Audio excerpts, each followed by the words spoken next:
Capítulo 19. O funil. A confiança não é estática. Visualize um funil, um que tenha muitos vazamentos e buracos. No topo do funil, você despeja atenção. Na parte inferior, saem clientes leais comprometidos. Entre o topo e o fundo, a maioria das pessoas vaza. Elas se afastam, perdem a confiança ou vão embora em razão de um descompasso entre o que você oferece e o que elas acreditam. Uma desconexão entre o seu discurso e o que elas ouvem. Talvez não seja uma boa opção, talvez elas estejam distraídas ou a vida as levou por outro caminho.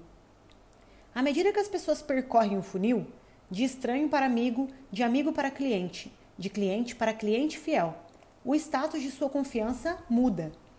Talvez elas se tornem mais confiantes, como resultado da dissonância e da experiência cognitiva, ou, mais provavelmente, se tornem mais distraídas, mais temerosas, mais ansiosas por fugir, porque dizer sim é mais estressante do que simplesmente ir embora. Você pode consertar seu funil. 1. Garanta que as pessoas certas sejam atraídas por ele. 2. Assegure-se que a promessa que as atraiu se alinhe com a mudança que pretende oferecer. 3. Remova etapas para que menos decisões sejam necessárias. 4. Apoie aqueles com os quais está envolvido, reforçando seus sonhos e melhorando seus medos à medida que avança. 5. Use a atenção para criar impulso. E 6. E acima de tudo, ofereça um megafone para aqueles que engajaram no funil, uma ferramenta que eles possam usar para contar aos outros. Gente como a gente faz coisas assim. A matemática do funil. Casey Neistat. Casey recebe regularmente mais de 10 milhões de visualizações em cada um de seus vídeos no YouTube. Esse é um ativo de permissão. As pessoas o seguem e tendem a compartilhar seu trabalho.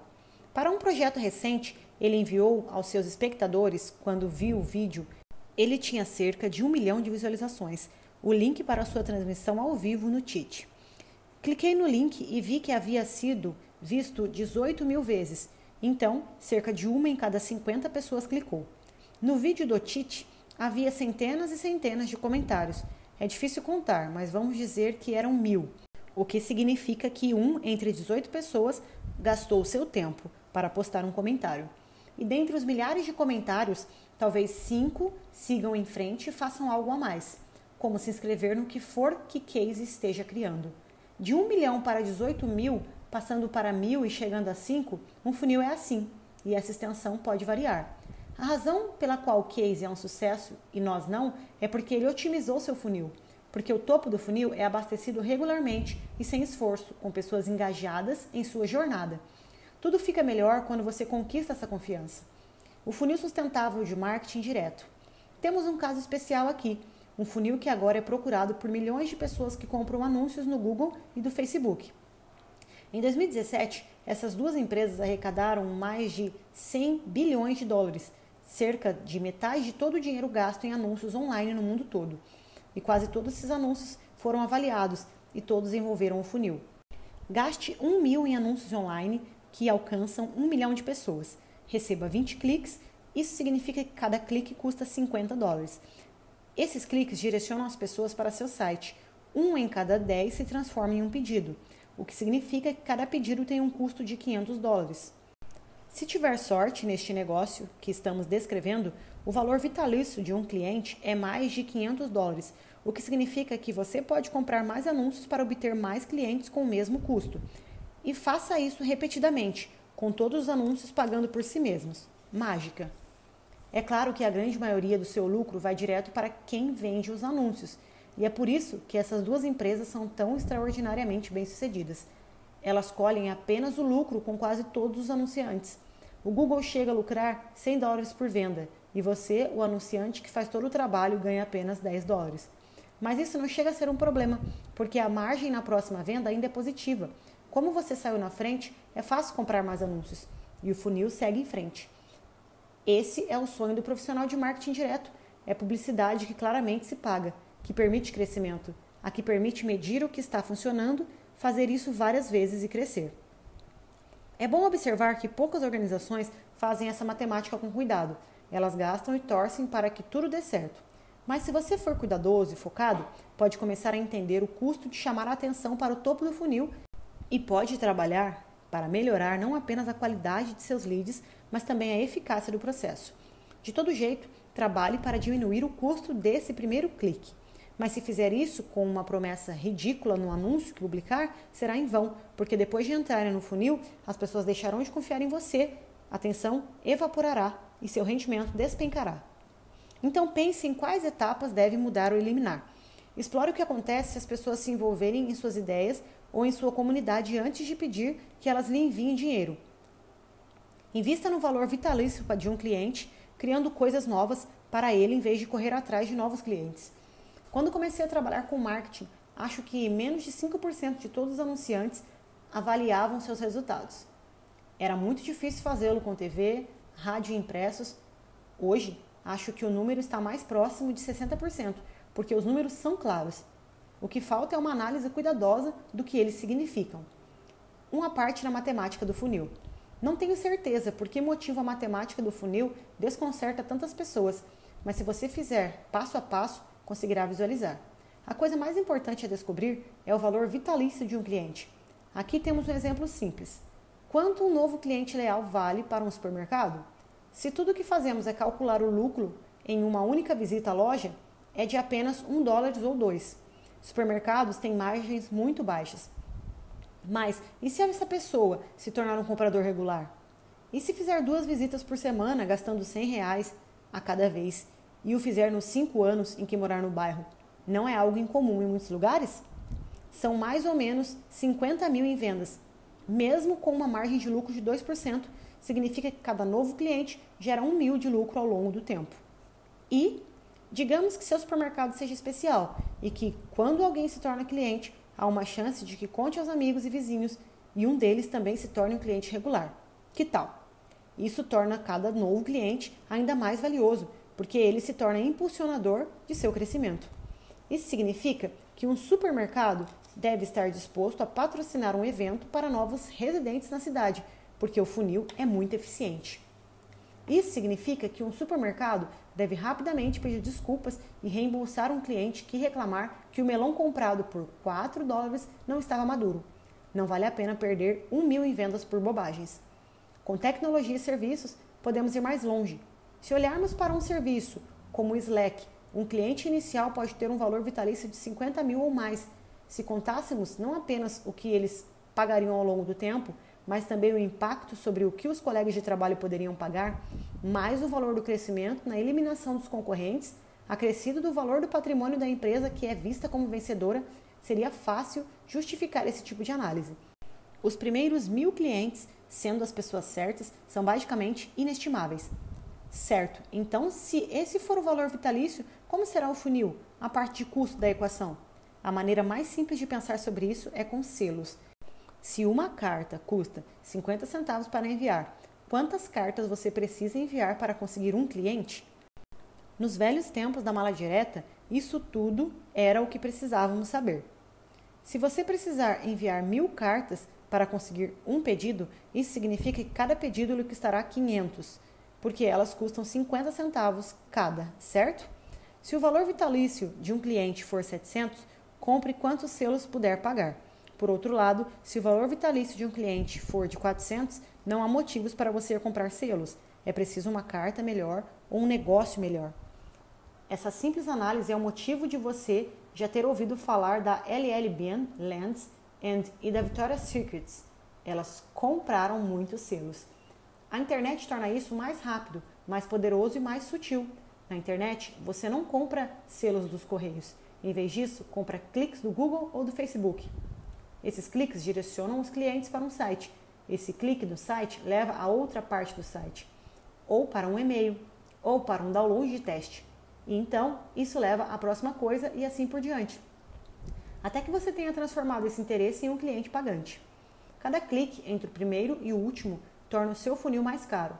Mas se você se livrar de muitos cliques, ninguém confiará em você o suficiente para comprar seus itens. Se seu produto ou serviço melhora as coisas, o cliente será fiel e gerará o valor vitalício de que falamos.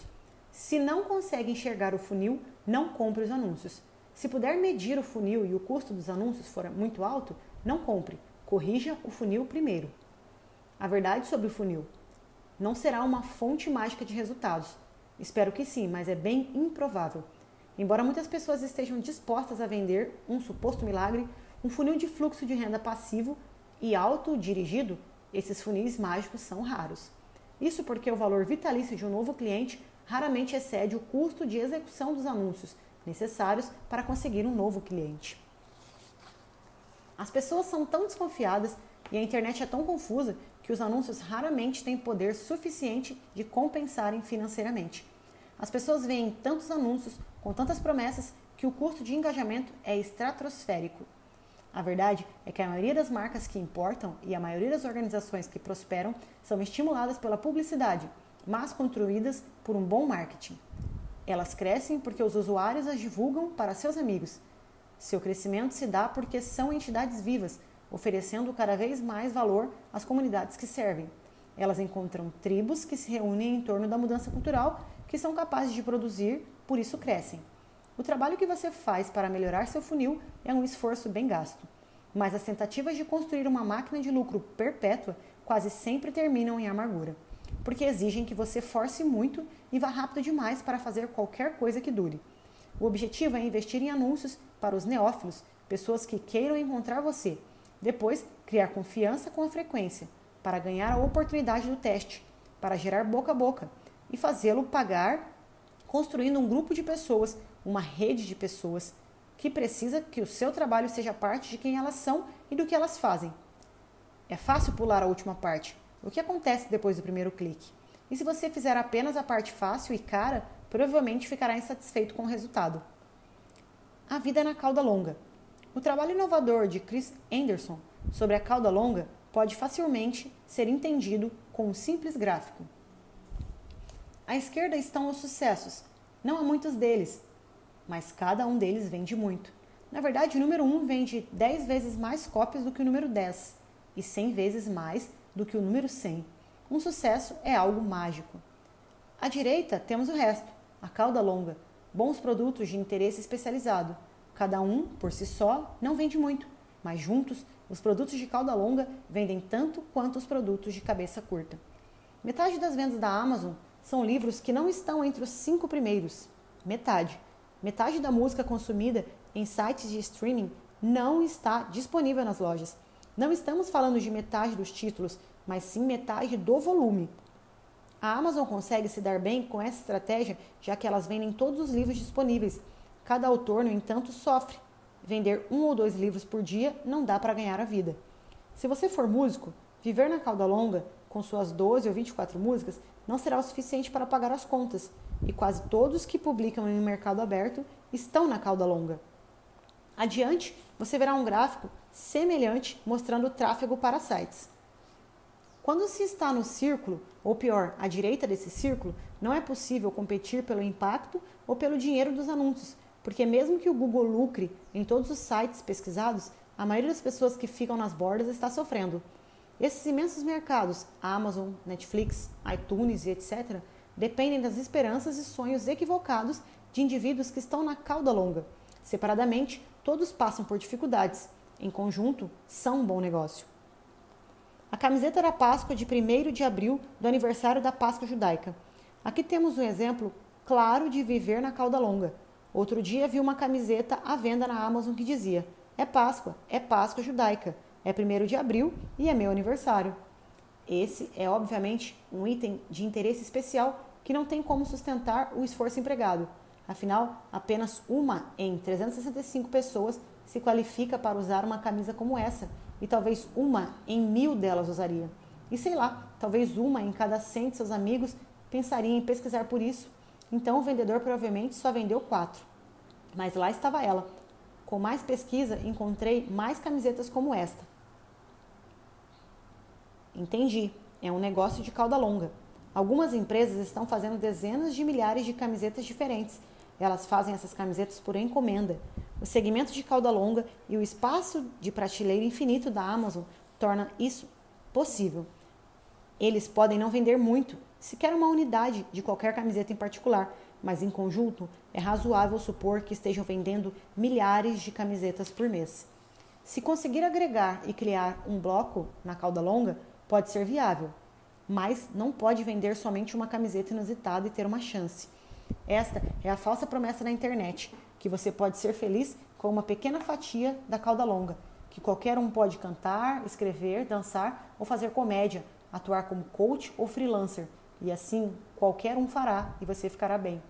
Só que você não ficará bem, porque não será capaz de viver isso. A internet pode viver disso. Upwork, Fiverr, Netflix e Amazon podem viver disso, mas você não. Ouvimos sobre os casos isolados de garotos que ganham milhões de dólares por ano com seu canal no YouTube, ou da fashionista com milhões de seguidores. Mas se tornar um caso isolado não é uma estratégia, é um mero desejo. Existe uma saída. A matemática de um sucesso vai além do benefício de vender muitas cópias. Na verdade, os sucessos são o que são porque as pessoas gostam de sucessos. Gostamos de fazer o que todos estão fazendo.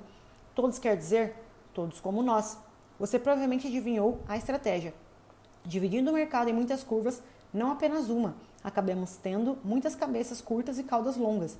Temos o mercado de ficção literária, voltada para adolescentes, o mercado de livros sobre entalhes em madeira, o mercado de cursos de vídeo sobre o uso de uma câmera GH5 para fazer filmes e o mercado de performance de improviso. Há até mesmo mercado para a música drone, tocada tão alto que o público precisa usar proteção auditiva. Em cada um desses mercados, e em 1 milhão de outros, há uma necessidade de uma cabeça curta, pelo menos até que alguém conecte as pessoas desse mercado umas com as outras. Elas percebem que existem, passem a se enxergar e assim entendam qual é o sucesso. Porque é o sucesso que as conecta. Depois de o identificarem, provavelmente passarão a desejá-lo. Isso significa que viver na cauda longa tem 2 elementos essenciais. 1. Cria a distribuição mais definitiva, essencial e extraordinária para o campo. 2. Conecta o mercado para o qual você criou e os ajuda a ver que você pertence à cabeça curta, que esse sucesso é a cola que os mantém unidos.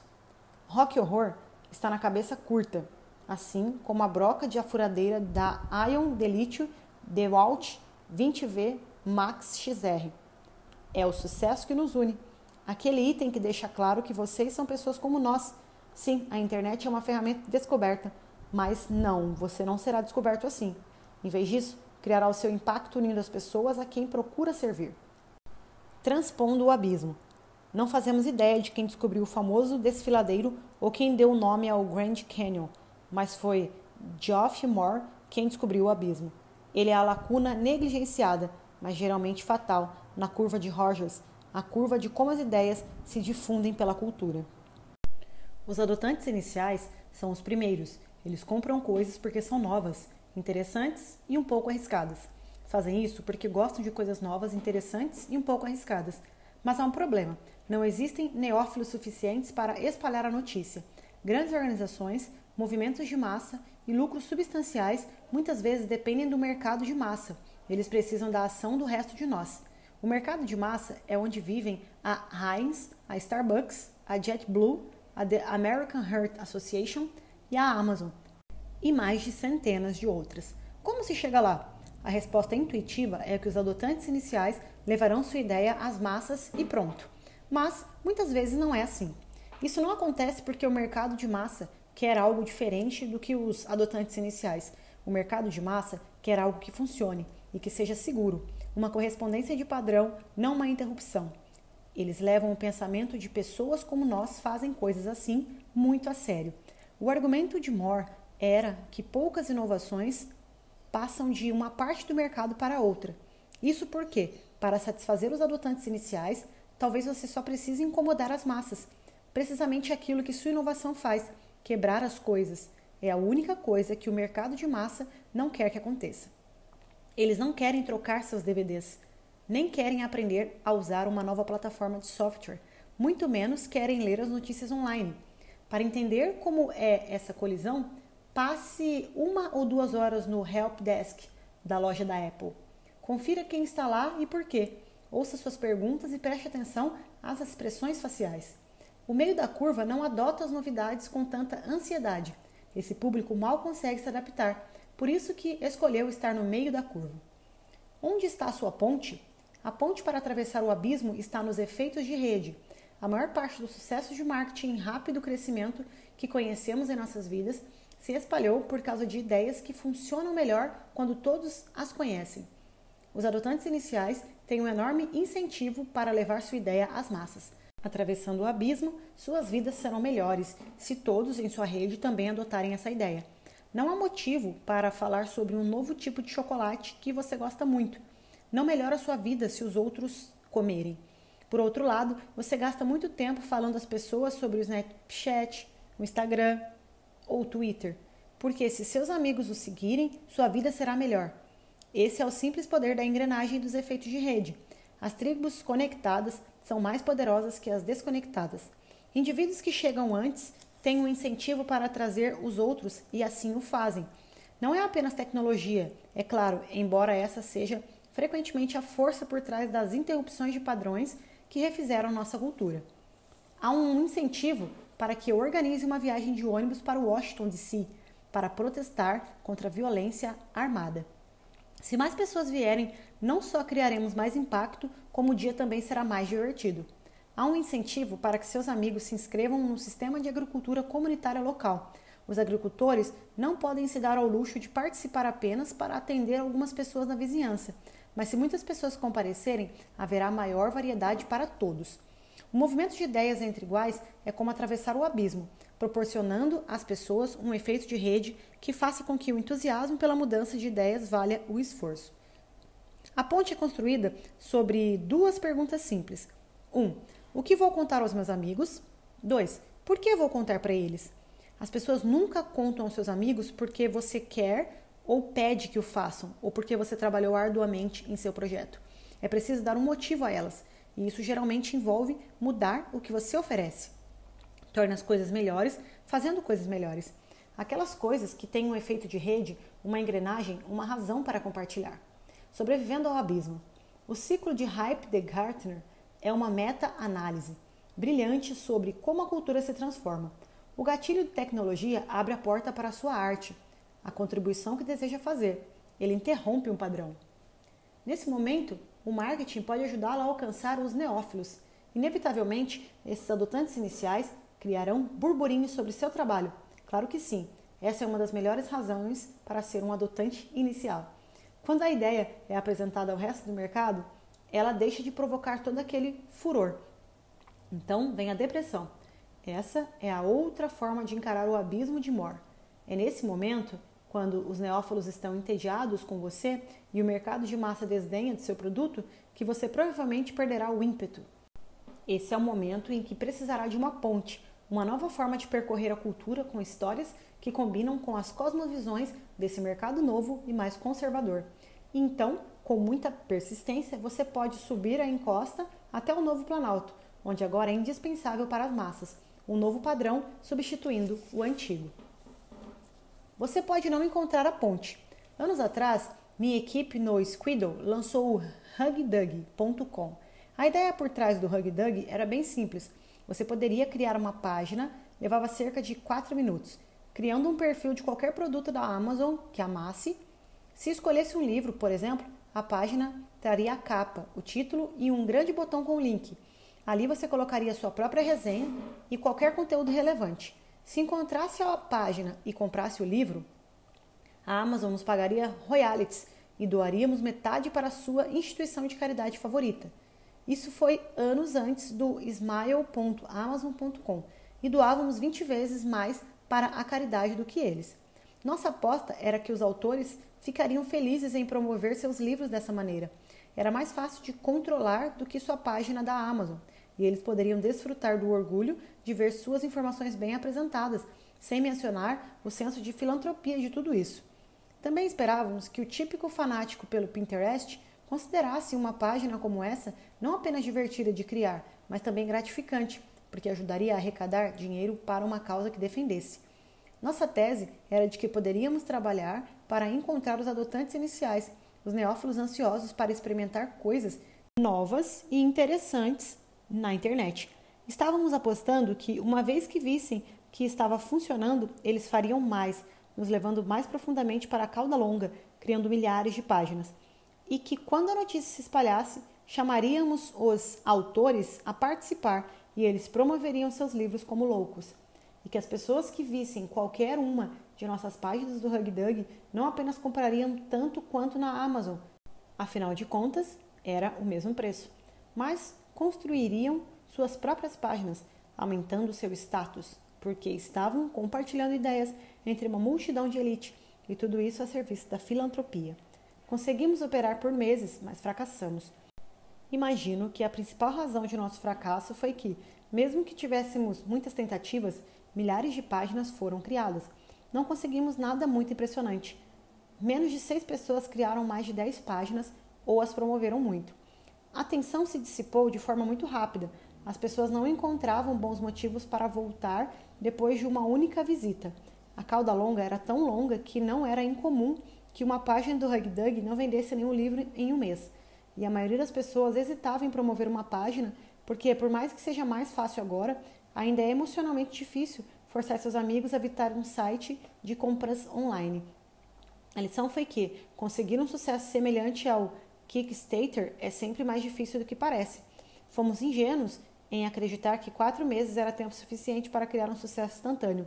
Subestimamos a dificuldade de criar incentivos suficientes e, acima de tudo, falhamos em criar uma dinâmica de tensão que teria transformado nossos primeiros usuários em embaixadores conectados que teriam feito a engrenagem funcionar quando atravessássemos o abismo.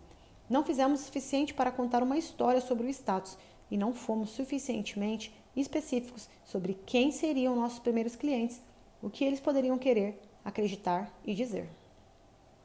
Estudos de caso, Facebook e a travessia do maior abismo.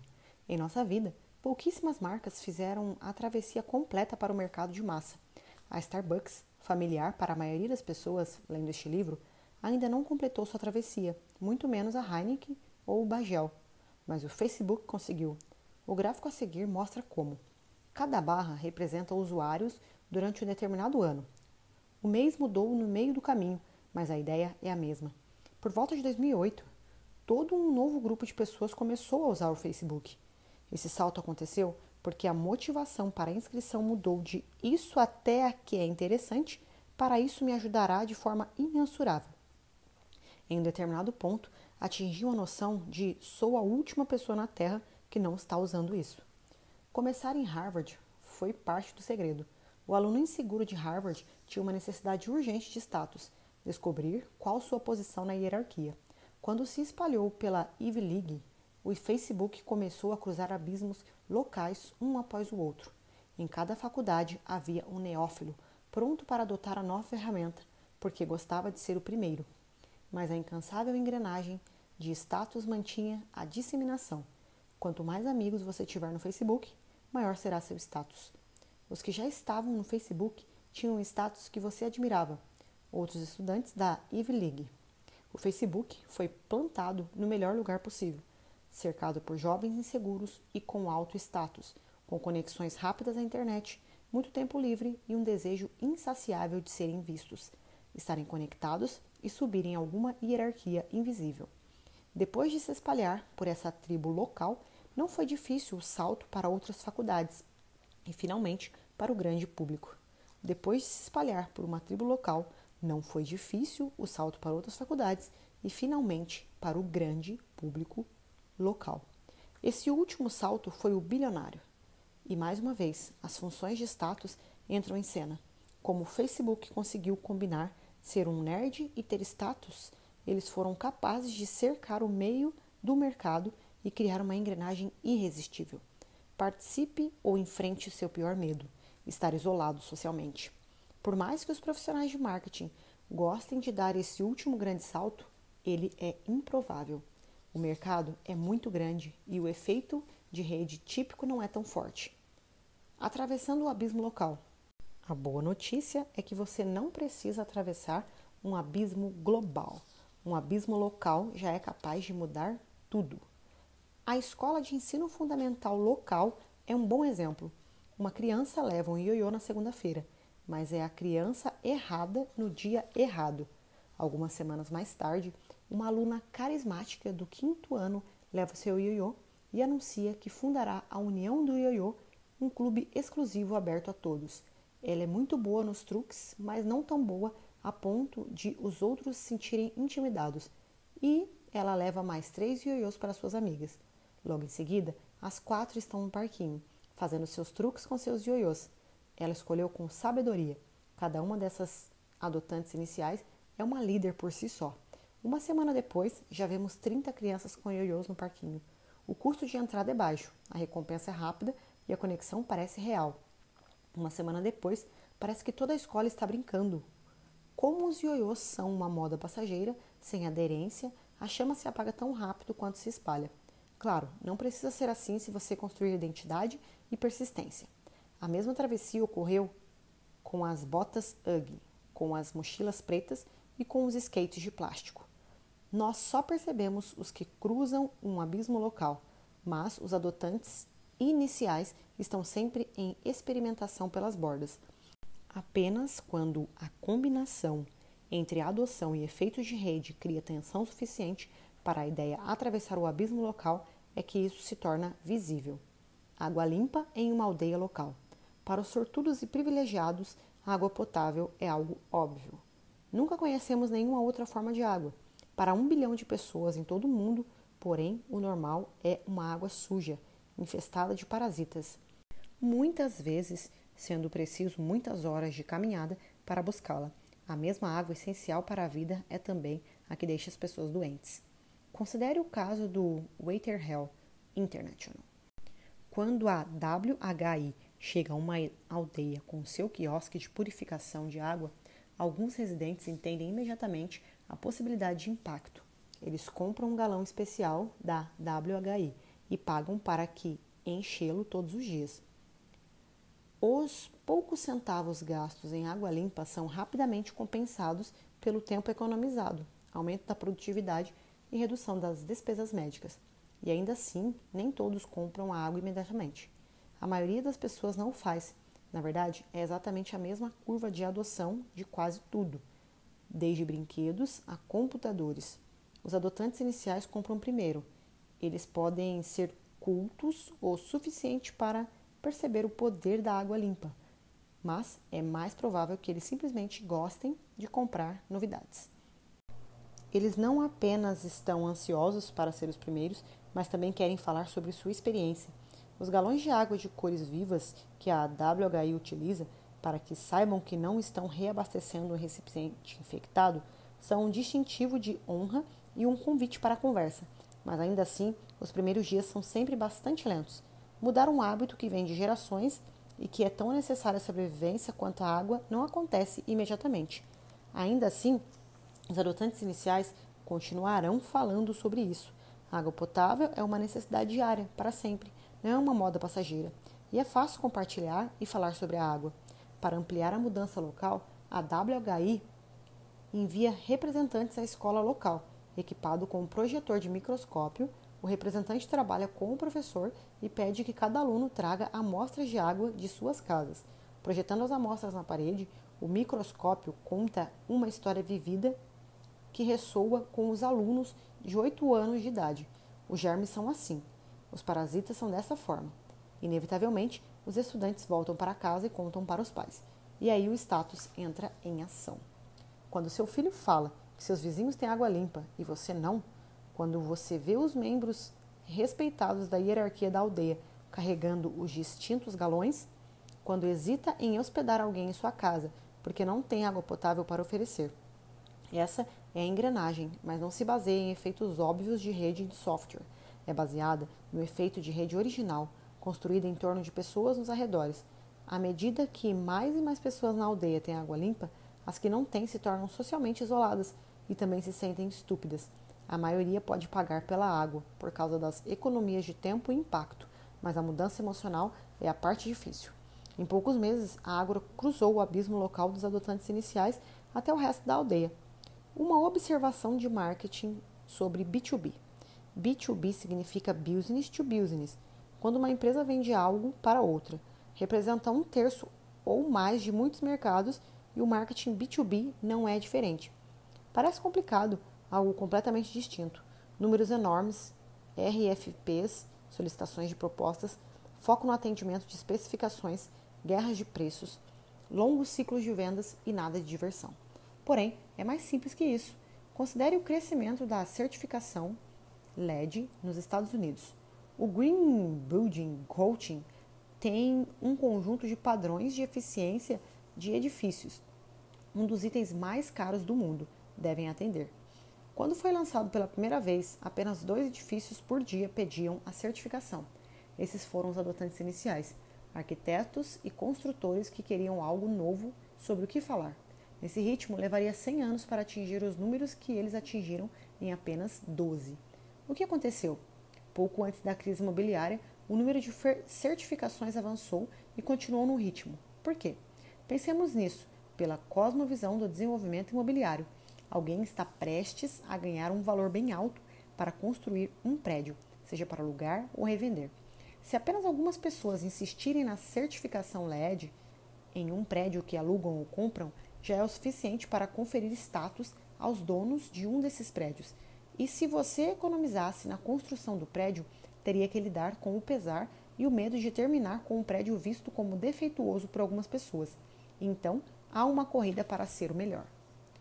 Cada empreendedor tem uma narrativa e essa narrativa leva à decisão egoísta, mas em última instância positiva, de obter a certificação.